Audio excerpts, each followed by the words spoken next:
ಎಲ್ಲಿ ಒಬ್ಬ ಏಕ ವ್ಯಕ್ತಿಗೆ 65 ಎಕರೆ ಜಮೀನನ್ನು ಇದು ಒಂದು ಸ್ಯಾಂಕ್ಷನ್ ಮಾಡೋದಕ್ಕೆ ಈ ಒಂದು ಕಾಯ್ದೆ ಅಡಿಯಲ್ಲಿ ಅವಕಾಶ ಇದೆಯಾ ಅದು? ಸೊ ಅದು ಮುಂದಿನ ದಿನಗಳಲ್ಲಿ ತನಿಖೆಗೆ ಬರಬೇಕಾಗಿದೆ. ಒಂದೇ ಕುಟುಂಬಕ್ಕೆ ಸೇರಿದಂತಹ ಸದಸ್ಯರು ಆಡಳಿತ ಮಂಡಳಿಯಲ್ಲಿ ಇರೋ ಹಾಗಿಲ್ಲ.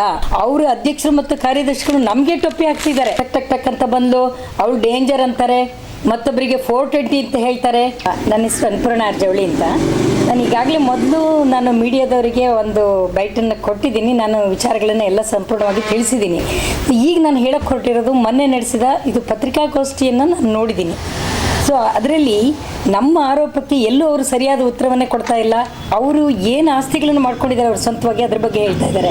ಯಾರು ಕಡಿದಾಳ್ ದಿವಾಕರ್ ಅವರಿಗೆ 65 ಎಕರೆ ಜಮೀನನ್ನು ಸ್ಯಾಂಕ್ಷನ್ ಮಾಡಿದ್ದಾರೆ ಅಂತ ಹೇಳ್ತಾರೆ. ಸೊ ಎಲ್ಲಿ ಒಬ್ಬ ಏಕ ವ್ಯಕ್ತಿಗೆ 65 ಎಕರೆ ಜಮೀನನ್ನು ಇದು ಒಂದು ಸ್ಯಾಂಕ್ಷನ್ ಮಾಡೋದಕ್ಕೆ ಈ ಒಂದು ಕಾಯ್ದೆ ಅಡಿಯಲ್ಲಿ ಅವಕಾಶ ಇದೆಯಾ ಅದು? ಸೊ ಅದು ಮುಂದಿನ ದಿನಗಳಲ್ಲಿ ತನಿಖೆಗೆ ಬರಬೇಕಾಗಿದೆ. ಜೊತೆಗೆ ಇವರು ಈ ಸಂಸ್ಥೆ ಪ್ರಾರಂಭ ಆಗೋಕ್ಕಿಂತ ಮೊದಲು ಇವರ ಸ್ವಂತ ಆಸ್ತಿ ಎಷ್ಟಿತ್ತು ಇವರದ್ದು, ಆಮೇಲೆ ನಂತರದಲ್ಲಿ ಇವರ ಆಸ್ತಿ ಎಷ್ಟು ಜಾಸ್ತಿ ಆಗಿದೆ, ಇದ್ರ ಬಗ್ಗೆ ಕೂಡ ನಮಗೆ ಒಂದು ಲೆಕ್ಕ ಸಿಗಬೇಕಾಗಿದೆ.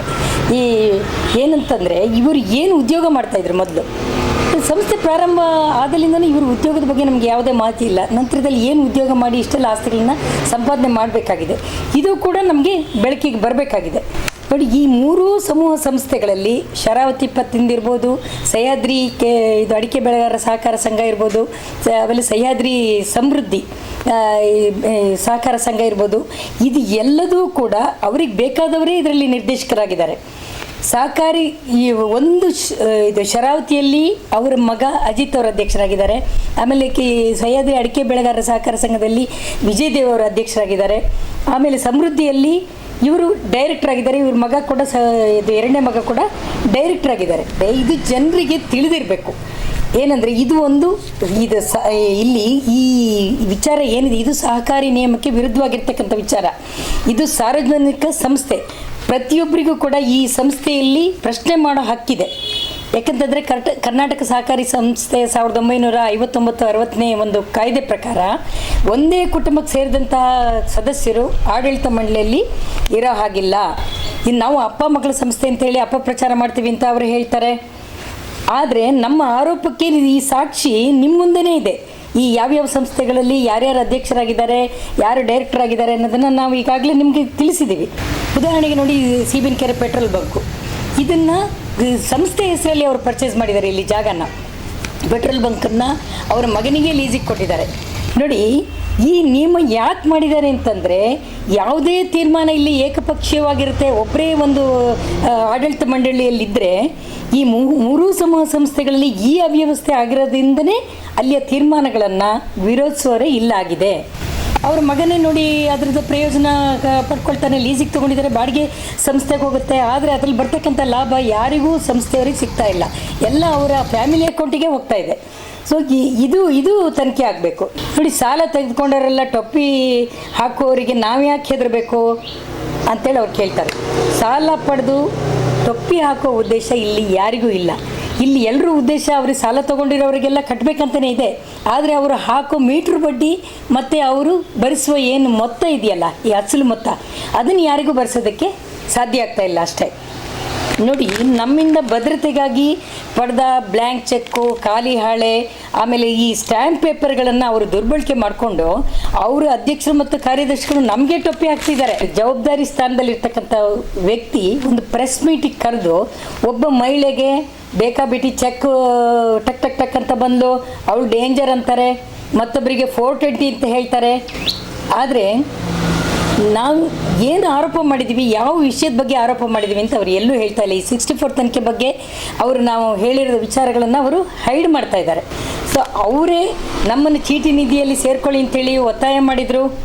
ಆಮೇಲೆ ಒಳ್ಳೆ ರೀತಿಯಲ್ಲಿ ನಾನು ಚೀಟಿ ವ್ಯವಹಾರ ನಡೆಸ್ಕೊಟ್ಟಿದ್ದೀನಿ. ನೋಡಿ, ನಾನು ಸರಿಯಾಗಿ ವ್ಯವಹಾರ ಮಾಡಿದ್ರಿಂದನೇ ಅಲ್ಲಿ ನನಗೆ 5 ಚೀಟಿಗಳಲ್ಲಿ ಭಾಗವಹಿಸೋದಕ್ಕೆ ಅವಕಾಶ ಮಾಡಿಕೊಟ್ಟಿದ್ದಾರೆ ಅವರು.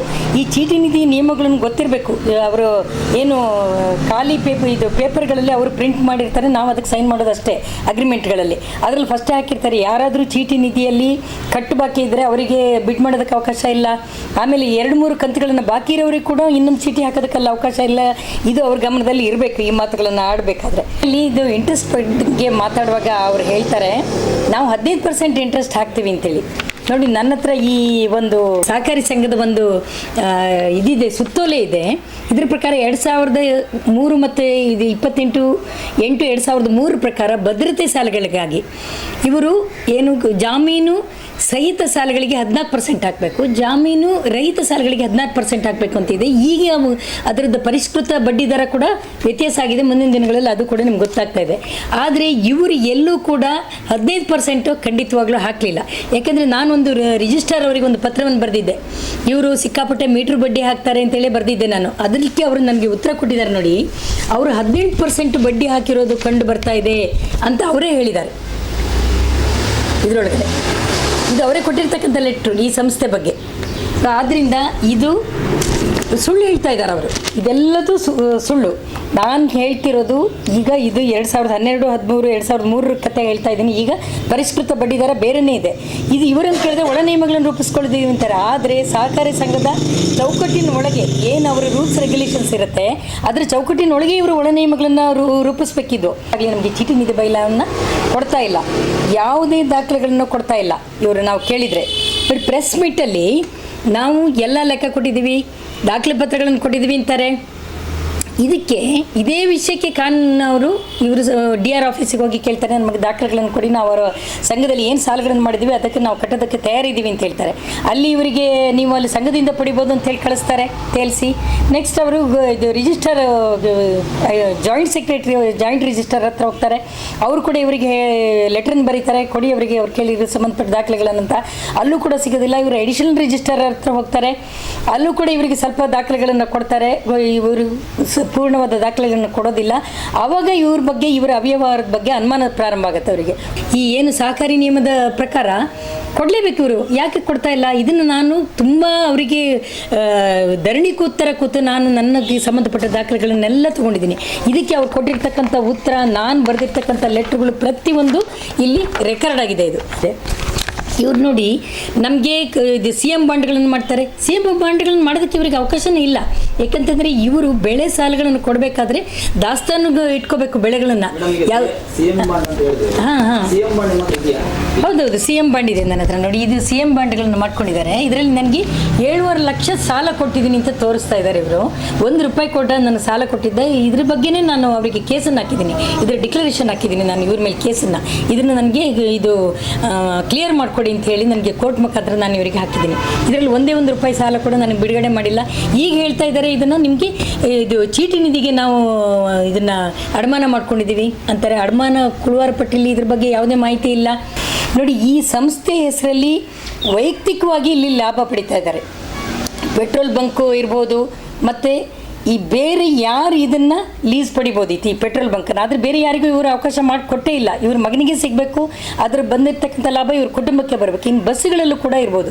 ಈ ಬಸ್ಸುಗಳಲ್ಲಿ ಸಂಸ್ಥೆ ಹೆಸರಲ್ಲಿ ಈ ಬಸ್ಸುಗಳನ್ನ ಇವರು ಪರ್ಚೇಸ್ ಮಾಡಿದ್ದಾರೆ. ಆದರೆ ಇದರಲ್ಲಿ ಬರ್ತಕ್ಕಂಥ ಈ ಲೈನ್ ಪರ್ಮಿಟ್ ಏನಿದೆ ಅದು ಇದೆಲ್ಲ ಇವರ ಫ್ಯಾಮಿಲಿ ಅಕೌಂಟಿಗೆ ಹೋಗುತ್ತೆ ದಿನ ಬಾಡಿಗೆ. ವೈಯಕ್ತಿಕ ಹಿತಾಸಕ್ತಿಗೋಸ್ಕರನೇ ಈ ಸಂಸ್ಥೆನ ಬಳಸ್ಕೊಳ್ತಾ ಇದ್ದಾರೆ ಅನ್ನೋದು ಇದರಿಂದ ಗೊತ್ತಾಗಿದೆ. ಅದಕ್ಕೋಸ್ಕರ ಇದು 64 ತನಕ ಇದನ್ನು ಆದೇಶ ಮಾಡಿದ್ದಾರೆ. ಸೊ ಮೊನ್ನೆ ನನಗೆ ಇವರು 138 ಅಡಿ 1920ರಲ್ಲಿ ಕೇಸನ್ನು ಹಾಕಿದ್ರು ಇವರು.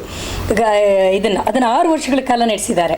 6 ವರ್ಷಗಳ ಕಾಲ ನಡೆಸಿ ಕೊನೆಗೆ ಇವರು ಸೋಲ್ತೀನಿ ಅಂತ ಇವರಿಗೆ ಗೊತ್ತಾದ ತಕ್ಷಣ ಇವರು ನ್ಯಾಯಾಧೀಶರು ಹೇಳಿದರು ಇವರಿಗೆ, ನೋಡಿ ನೀವು ನಿಮ್ಮದು ಇದನ್ನು ಕೇಸನ್ನು ವಜಾ ಮಾಡ್ಕೋಬೇಕು, ಇಲ್ಲ ನಾನು ಡಿಸ್ಮಿಸ್ ಮಾಡ್ತೀನಿ, ಇದ್ರಿಗೆ ಯಾವುದೇ ರೀತಿ ತೀರ್ಮಾನ ಕೊಡೋದಕ್ಕೆ ಬರೋದಿಲ್ಲ ಅಂತ ಹೇಳಿದ್ರಿಂದ ಇವರಿಗೆ ಅದನ್ನು ಕೂಡಲೇ ಇವರು ಅದನ್ನು 2 ದಿವಸದಲ್ಲಿ ನಾಟ್ ಪ್ರೆಸ್ ಮಾಡಿ ಆ ಕೇಸನ್ನು ವಾಪಸ್ ತೊಗೊಂಡಿದ್ದಾರೆ. ಇವರಿಗೆ ಅಷ್ಟೊಂದು ಕಾನ್ಫಿಡೆನ್ಸ್ ಇದ್ದು ನಾನು ಇವ್ರಿಗೆ ಸಾಲ ಕೊಡೋದು ಇದೆ ಅಂತ ಅವ್ರಿಗೆ ಮನವರಿಕೆ ಆಗಿದ್ದಿದ್ರೆ ಇವರು ಯಾಕೆ 6 ವರ್ಷಗಳ ಕಾಲ ಕೇಸನ್ನು ನಡೆಸ್ತಾ ಇದ್ರು? ಸಡನ್ನಾಗಿ ಯಾಕೆ ಇವರು ವಾಪಸ್ ತೊಗೊಂಡ್ರು? ಆದರೂ ಕೂಡ ನಾನದು ಜಡ್ಜ್ ಎದುರಿಗೆ ಹೇಳಿದ್ದೀನಿ, ಈ ಕೇಸನ್ನು ಇವರು ಯಾವುದೇ ಕಾರಣಕ್ಕೂ ವಾಪಸ್ ತೊಗೊಳ್ಬಾರ್ದು, ನಾನು ಕೋರ್ಟಿಂದನೇ ಅಕ್ವಿಟಲ್ ಮಾಡಬೇಕು.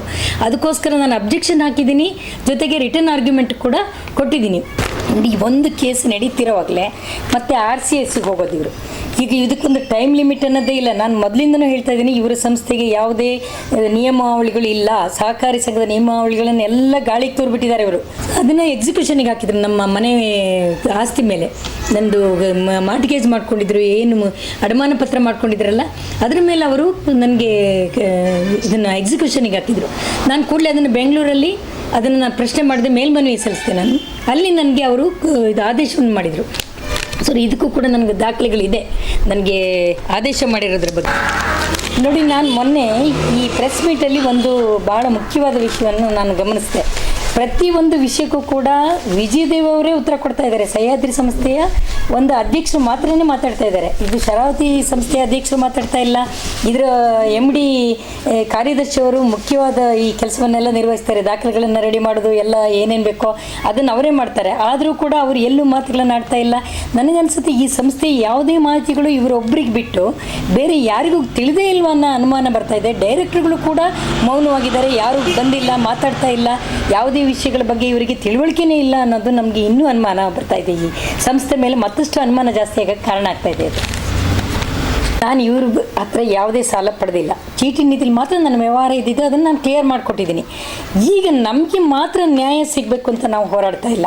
ಸೊ ಇದರಲ್ಲಿ ಅನೇಕ ಇದು ರೈತರು ಸಿಕ್ಕಾಕ್ಕೊಂಡಿದ್ದಾರೆ, ಸಂತ್ರಸ್ತರು ಮನೆ ಮಠಗಳನ್ನು ಕಳೆದುಕೊಂಡಂತಹ ಜನರಿದ್ದಾರೆ. ಅವರಿಗೂ ಕೂಡ 64 ಅಡಿಯಲ್ಲಿ ತನಿಖೆ ಆಗಿ ಅವರಿಗೂ ಕೂಡ ಇದು ನ್ಯಾಯ ಸಿಗಬೇಕು. ಇದು ಕೇವಲ ಕಣ್ಣೆರಿಸುವಂಥ ಒಂದು ನಾಟಕ ಆಗಬಾರ್ದು. ಈ ತನಿಖೆಯಿಂದ ಇದರಲ್ಲಿ ನ್ಯಾಯಯುತವಾಗಿ ನಿಷ್ಪಕ್ಷಪಾತವಾಗಿ ಈ ತನಿಖೆ ನಡೆಸಬೇಕು. ಇದರಲ್ಲಿ ಎಲ್ರಿಗೂ ನ್ಯಾಯ ಸಿಗಬೇಕು.